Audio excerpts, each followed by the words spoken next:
Welcome students. Today our topic is set theory.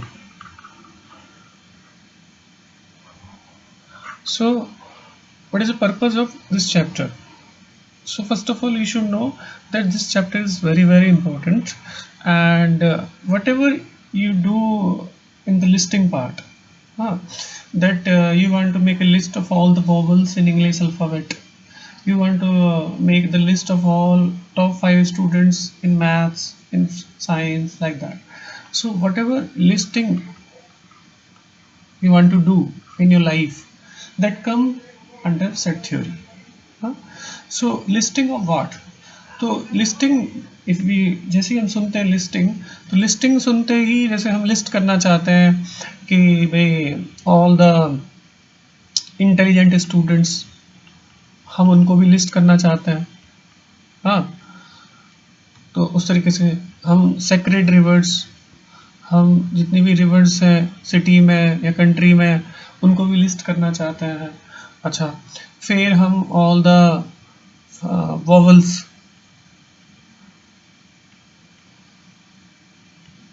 In English alphabet, हम उनको भी list करना चाहते हैं। तो क्या ये सभी सेट थ्योरी के अंदर आते हैं? तो सबसे पहले हमें इसकी डेफिनेशन को समझना पड़ेगा। तो डेफिनेशन से इज ऑल द एलिमेंट्स और objects in listing should be well defined. सो यहाँ पे क्राइटेरिया है कि अगर हमें सेट थ्योरी में लिस्टिंग करनी है ऑब्जेक्ट्स की या एलिमेंट्स की, जिनकी भी लिस्टिंग करनी है, दो should be well defined terms. हाँ, तो well defined, what do you mean by well defined? तो वेल डिफाइंड का मतलब है जैसे कि अगर हम बोले all the vowels in English alphabet, तो हमको क्लियर कर पता है कि वो लेटर्स होते हैं ए, ई, आई, ओ, यू। इसमें कहीं कोई कंफ्यूजन नहीं है। लेकिन अगर मैं सेक्रेड रिवर्स की बात करूँ, तो सेक्रेड रिवर्स अलग अलग रिलीजन के हिसाब से, अलग अलग पर्सन के पॉइंट ऑफ व्यू के हिसाब से अलग अलग तरीके से सेक्रेड टर्म डिफाइन होता है।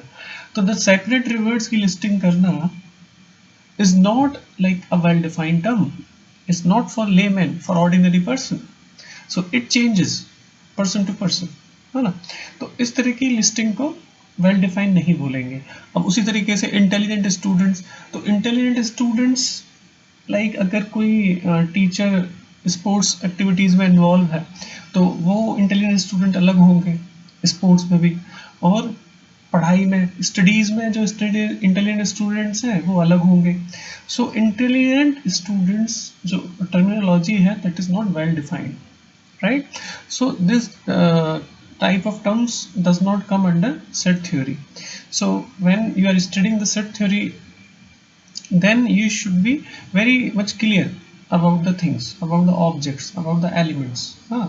तो like अगर मैं बोलूँ कि top 5 students in math subject in the class, or in the 10th class you can say, कि जो अभी 11th क्लास में आए हैं और 10th क्लास में जो top 5 student in the class, तो हम उनका लिस्ट आसानी से बना सकते हैं, right? So this things will come under set theory, well defined terms. Okay, so now अगर जैसे मेरे को ये लिखना है, लेटर्स को लिखना है, तो मेरे को सबसे पहले करली ब्रैकेट लगाना पड़ेगा। हाँ, अगर हमें सेट को लिखना है तो ये एक रिप्रेजेंटेशन का तरीका है।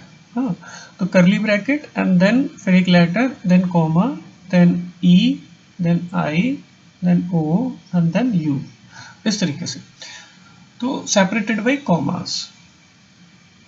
तो यहाँ पे अगेन 2 इम्पॉर्टेंट पॉइंट्स हैं जो कि याद रखने हैं, जिसमें कि पहला है कि ऑर्डर इज नॉट इम्पॉर्टेंट,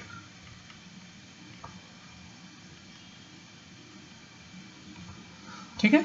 और जो सेकंड है वो है कि repetition not allowed. repetition is not allowed. तो अगर मैं सेट बना रहा हूँ और अगर मैं ऐसे लिख देता हूँ A, E, I, O, U, so this will not be called set, because यहाँ पे ये जो दो एलिमेंट्स हैं ये सेम है, राइट? पहली चीज। And the second thing is, अगर मैं इस तरह से लिख दूं E, I, O, U और A, तो these two are same sets, okay?